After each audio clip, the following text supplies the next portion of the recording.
Ok les bichons, donc nous voilà de retour sur le jardin. Alors pour info, j'ai planté oignons, échalotes, ail et pommes de terre le 25 mars. Nous sommes le 29 je crois. Donc l'oignon ça commence à sortir, ça c'est plutôt cool. L'échalote ça commence aussi à prendre et l'ail commence à prendre. Les pommes de terre j'en vois pas la queue d'une pour l'instant donc on verra, mais à mon avis c'est encore un peu trop tôt. Et entre temps, 3-4 jours après, j'avais planté de la salade. Donc là la salade ça doit faire 5-6 jours et là il n'y a rien qui sort bien évidemment. J'avais mis un petit peu de paille sur le carré que j'avais pas planté, histoire de le préserver un petit peu. Et c'est plutôt bien parce que tu vois ce matin j'en ai bougé un petit peu et on voit que c'est quand même humide dessous, donc ça veut dire que ça remplit bien son rôle de conserver un peu l'humidité. Deux petites choses que je voulais vous dire, c'est que cette nuit ils annoncent -3 à -5 pendant 2 ou 3 nuits à la suite et peut-être de la neige. Bon, je sais pas trop ce que ça va donner pour les oignons, ail, échalotes. C'est là que je regrette qu'il n'y ait plus mon petit papy d'amour pour lui demander, parce que lui c'était son métier. Il m'aurait dit en 2 secondes, mais ça craint rien. Ou alors il m'aurait dit, oh nom de Dieu, pas si vite, ça va tout partir en couille, je ne sais pas. Je vais peut-être mettre un petit peu de paille là par-dessus, à moins que je mette rien. Ah, j'en sais rien. De toute façon, faut expérimenter. Hein. Je fais pas ça pour... même si à la fin j'ai tout faux, bah tant pis. Hein. L'échec n'existe pas, tout n'est qu'apprentissage. Allez, je mets un peu de paille.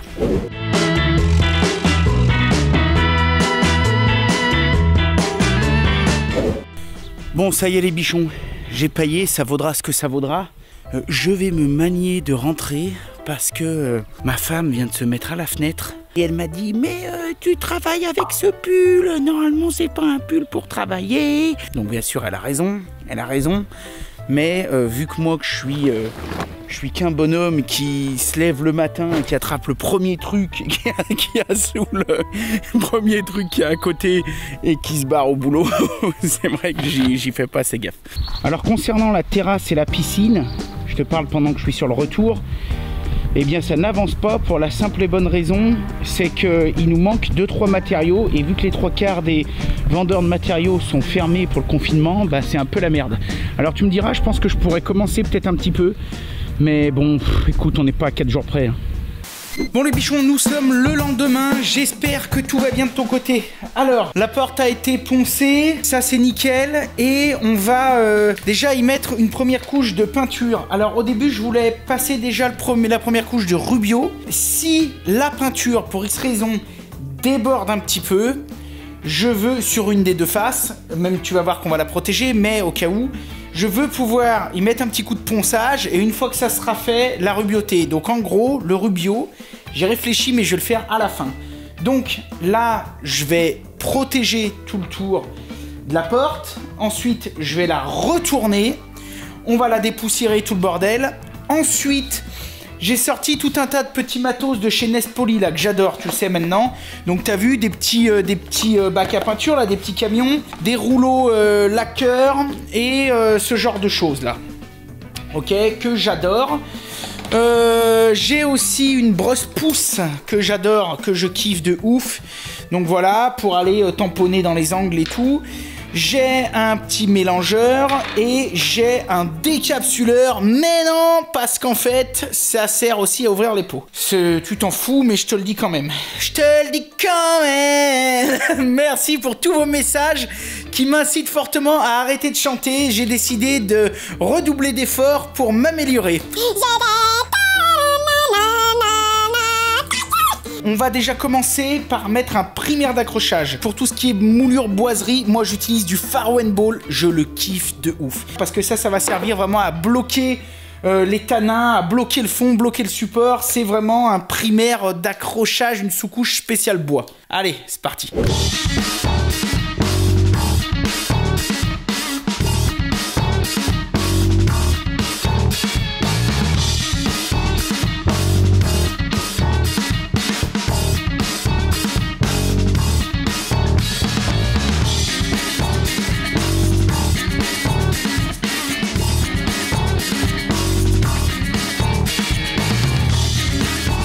La couche de primaire d'impression est prête, est bonne, est sèche. Je l'ai poncée au 180, Tu vois, moi je monte un abrasif sur ma petite cale Festool là. J'ai passé un coup de soufflette et ensuite j'ai humidifié un chiffon. Putain, les chiffons de Griffon là, comme ils vont bien là. Tu sais, c'est les petits chiffons tiens, je te montre là, voilà. J'essaierai de te foutre un lien dans la description.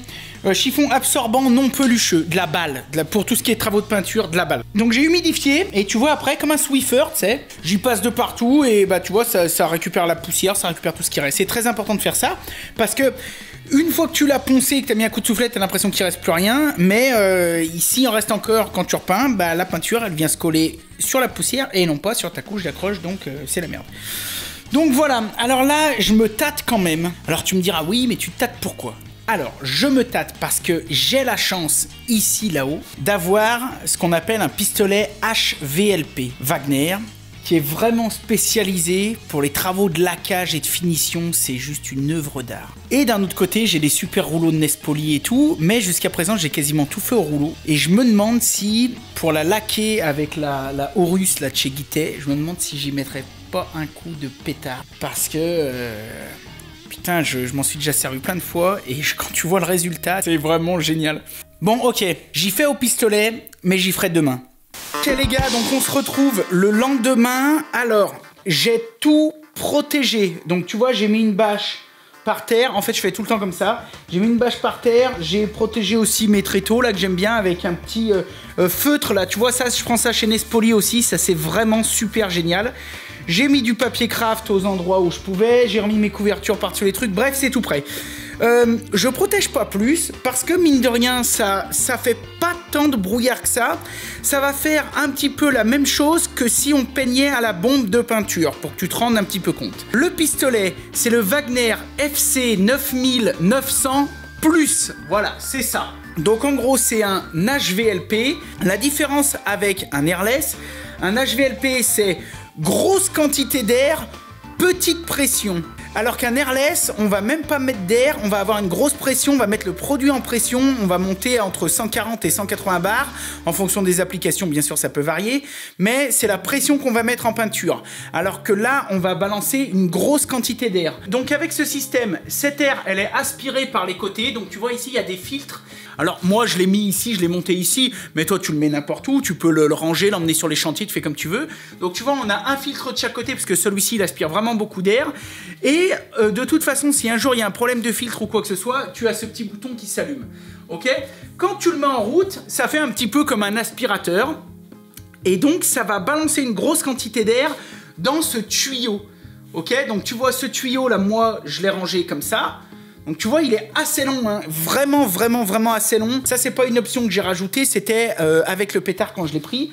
Et donc, pour finir, eh bien, ça finit avec un tuyau très souple qui est ici. Donc tu vois, on passe d'un tuyau souple renforcé, hein, c'est-à-dire que c'est assez solide.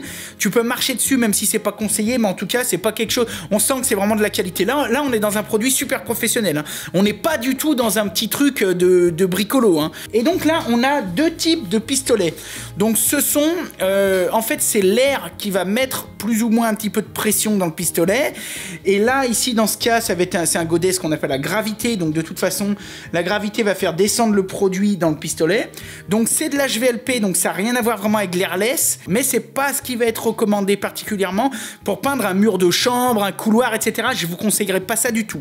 Par contre, boiserie, porte, fenêtre, bien sûr, plainte, cornière, moulure, barrière, portail éventuellement, c'est le top. Là, c'est vraiment nickel. Donc, on a deux godets. On a un godet à gravité et on a ce qu'on appelle un godet à succion, un godet à aspiration, donc qui est là-bas. Ok ? En fait, il n'y a pas vraiment de différence, si ce n'est qu'avec ce genre de godet, ça va être plus adapté pour peindre des surfaces, verticales et pour peindre des surfaces en hauteur. Mais, par exemple, on imagine que si on doit laquer une porte ou une façade de porte de cuisine, etc., eh bien, il va falloir qu'on se rapproche du support. Et le fait d'avoir le godet en dessous, eh bien, celui-ci peut être amené, tu vois, à toucher le support, éventuellement à rayer le support. C'est pour ça que dans ces cas-là, on utilise un godet à gravité. Puisque là, on peut s'approcher. Bon, là, c'est un mauvais exemple, il y a le bouchon qui pendouille. Ce qu'on va faire, on va charger ce godet avec de la laque blanche que j'utilise pour mes moulures, qui est de la Guittet Aurus. Et ensuite, on fera 2 couches et 3 couches si nécessaire. Allez, maintenant, au boulot!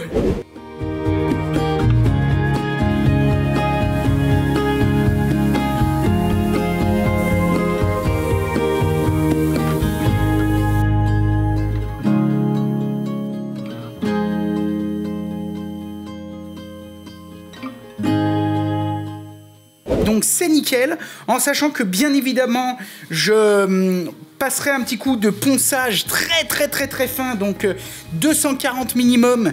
Ça c'est mon avis, ma technique. Toi si tu as l'habitude de passer autre chose et que ça va bien, tu fais comme tu veux. 240 minimum entre chaque couche. Et ça c'est vraiment la première couche. Le but avec de l'HVLP, surtout avec ces peintures, parce que c'est des peintures, quand tu les projettes, tu as l'impression presque, tu vois, que ça granule. Mais en fait, c'est des peintures qui se tendent. Par contre, il faut quand même faire attention, parce que le piège, ça peut être d'avoir tendance à en mettre trop. Et avec ce genre de pistolet et de peinture, c'est surtout ce qu'on veut pas. Il vaut mieux passer 4 couches super fines qu'une couche de bourrin qui va te faire des coulures et de la merde. Je vais attendre le temps de séchage, je vais mettre un petit coup en off de gratte-gratte.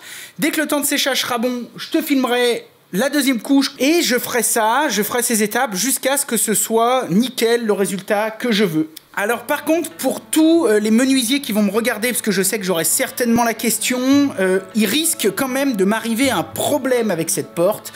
J'en prends la responsabilité, c'est pas drama, mais je voulais quand même vous en parler parce que je suis au courant. À savoir que quand on fait une porte panneautée comme ça, les panneaux ne sont pas collés au cadre. C'est normal ça, tu te rappelles, je te l'avais expliqué déjà dans la vidéo du meuble de salle de bain.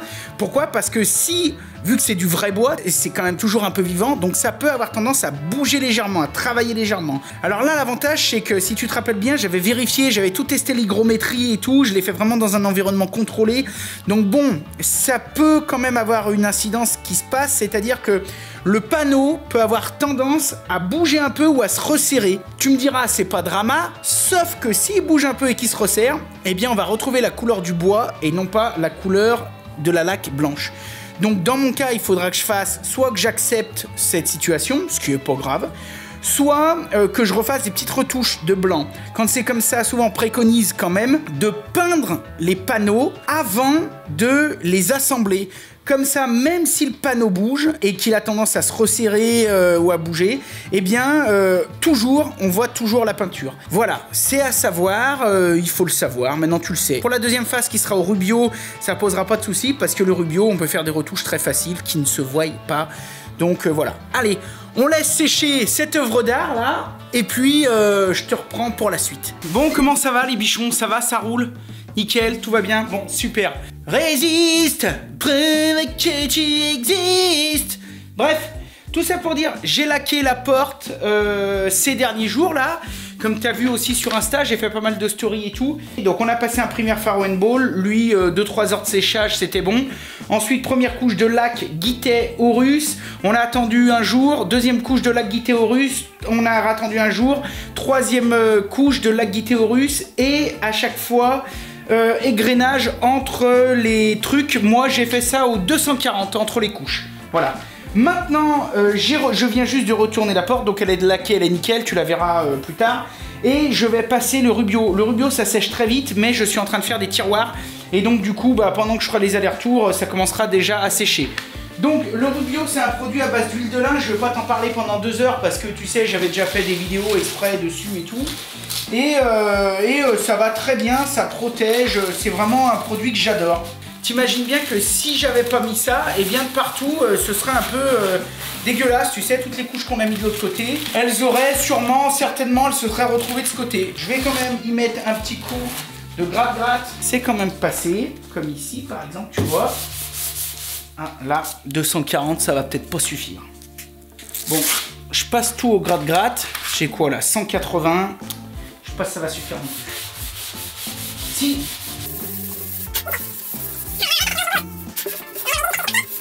Donc là, ici, pour cette couche, le Rubio, ça a plusieurs avantages. Puisque, déjà, de toute façon, ça ne se lie qu'avec les fibres du bois. Donc, C'est pour ça que j'ai voulu laquer en premier, parce que si mon Rubio dégueule légèrement sur ma laque, c'est pas grave. Alors que si ma laque avait dégueulé un peu sur mon Rubio, ça aurait pu... Il y en a qui ont essayé. Bon, il y en a qui ont essayé. C'était pas génial. Alors, je sais pas si vous avez suivi, mais j'utilise toujours les tréteaux du collègue là de Hard Corner, qui sont juste fabuleux pour ce genre de choses. Tiens, regarde, je vais te montrer là. Tu vois ici, là, c'est de la feutrine. C'est tout doux. Donc, ça respecte le produit. Hein? Oui, en ce moment, je suis en train de me faire toute la saison de Top Chef. Donc, en ce moment, j'ai l'âme de compète. J'ai envie de bouffer toute la journée. Et là, je me force parce que si c'était que de moi, j'irais faire 3 kilos de pain. Alors, déjà, tu te calmes.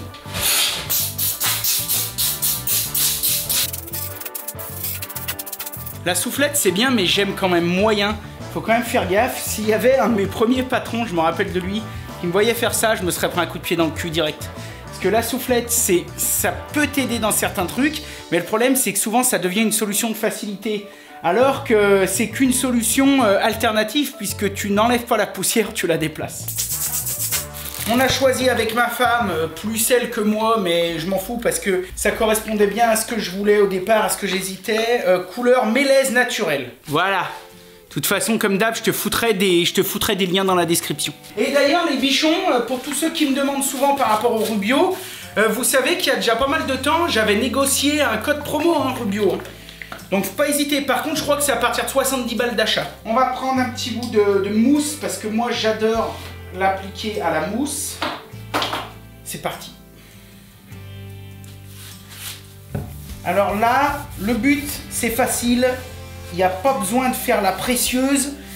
Ici, cette teinte, elle va faire ressortir le mélèze et elle va mettre en avant, en valeur, les veinages et tout. Alors c'est de l'huile, donc il faut en mettre de partout. Il faut que ça pénètre bien de partout. Et ensuite, après, on l'essuiera. Donc, il n'y a pas besoin d'être trop précautionneux. Tu as vu, là, c'est clairement de la barbouille. Donc voilà, l'autre avantage avec ce produit, justement, c'est qu'on va en passer très très peu. Tu vois, une bouteille comme j'ai là, je pourrais faire, je sais pas, peut-être 5, 6, 7 portes comme celle-là. Là, mine de rien, j'en passe très très peu. Donc là, c'est pareil, quand on commence ça, il va falloir là maintenant que je l'essuie tout de suite. Hein. C'est pas tout de partir à la pêche ou de partir bouffer si la maman appelle à ce moment-là pour le casse-croûte. Et ben, tant pis pour vous. Hein. Vous rattraperez le repas au niveau soit du dessert, soit du fromage. Mais vaut mieux louper l'entrée, les gars. Hein. Ou dire à la maman qu'elle patiente un peu parce que là, ça... Donc ensuite, une fois que tu as fait ça, tu prends du chiffon. Ah là, ça va vraiment être beau, les gars. Tu vois, c'est pas très dur à faire, hein, mais là, ma porte, elle va être vraiment protégée. Bon, bah voilà, les gars, ma porte, elle est rubiotée. Oh là là, c'est super nickel. Dernière petite précision, le Rubio, c'est à base d'huile de lin. Quand vous utilisez ce genre de choses, huile de lin, il peut y avoir des réactions chimiques qui se créent et qui engendrent une autocombustion. Tu m'as bien entendu, on en a déjà parlé souvent. Les 3/4 des collègues qui utilisent l'huile de lin en parlent, mais une autocombustion, c'est une auto-inflammation, ça peut prendre feu tout seul. Donc, une fois que tu as fini d'utiliser ça, les gants, le chiffon, les chiffons, l'éponge, etc., avant d'y jeter, tu fous tout sous l'eau. Et ensuite, une fois que ça t'y a bien mouillé, que tu as bien trempé, poubelle. Bon, je suis très content. Allez, next. Bon les gars, maintenant, je vais coller mes inserts. Donc ça va être mes poignées, tu vois, qui va servir à venir faire coulisser d'un côté et de l'autre. Et vu que c'est une cloison coulissante qui va partir complètement dans le mur, on imagine bien que quand elle sera dans le mur, ça, on n'y aura plus accès. On n'aura accès plus qu'à la tranche. C'est pour ça que sur la tranche, on va venir également coller ce petit insert qui va nous servir à prendre la porte et à la retirer. Pour ça, j'utilise de la résine. Bon, j'ai toujours utilisé ça. Je me rappelle même plus où c'est que je l'ai pris. Je l'ai peut-être pris aussi sur chez les copains, ça. Je verrai. Bon, j'essaierai de te foutre un lien dans la description. Moi, j'avais mal réglé quand j'avais fait ma table de studio. Là, pareil, j'en avais parlé sur Insta. Et du coup, ça n'avait pas séché. Là, hop, voilà. À peu près à part égale. En sachant que celle-ci, elle durcit en 2 heures. Donc, tu as quand même le temps de t'en servir et de l'appliquer. Et qu'une fois qu'elle est sèche, elle va tenir 130 kg par centimètre carré. T'imagines bien que si tu te trompes au moment où tu colles ta pièce, tu pleures du sang. Tu vois ce que je veux dire? Allez hop. Putain, alors comment je vais pouvoir te montrer ça? Comment je vais te montrer ça, mon petit lapin? Là, ça va dégueuler, c'est sûr. Putain. C'est pas grave, je vais y nettoyer tout de suite. Voilà, on essaye de bien y mettre. Voilà. Putain, ça, c'est du bon boulot, ça, les gars. Tellement content, tellement fier de cette porte. Avec les petits inserts en laiton, là, sur le laqué blanc. C'est magnifique. Et en plus, ce sera aussi magnifique sur le côté Rubio.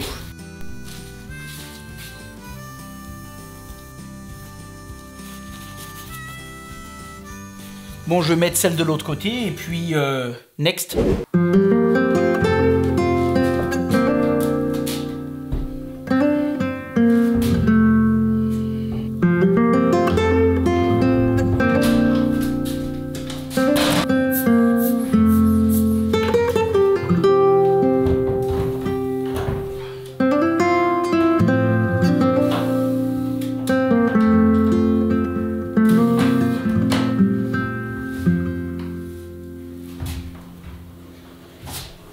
Nickel, bien sûr il y a encore tout à régler, il y a encore à mettre la butée en dessous. J'ai malheureusement touché un petit peu la porte ici en la rentrant.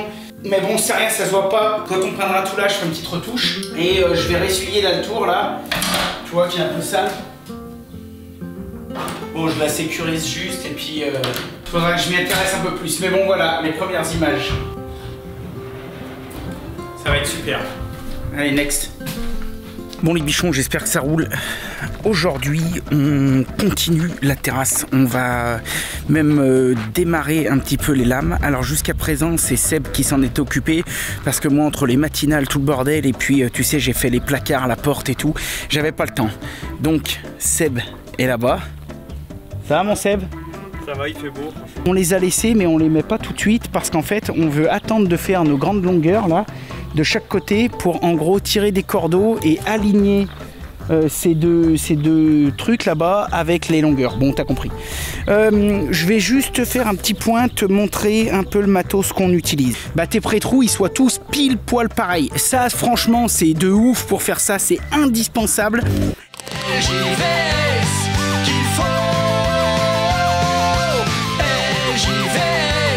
Ça c'est du bon boulot. LJV.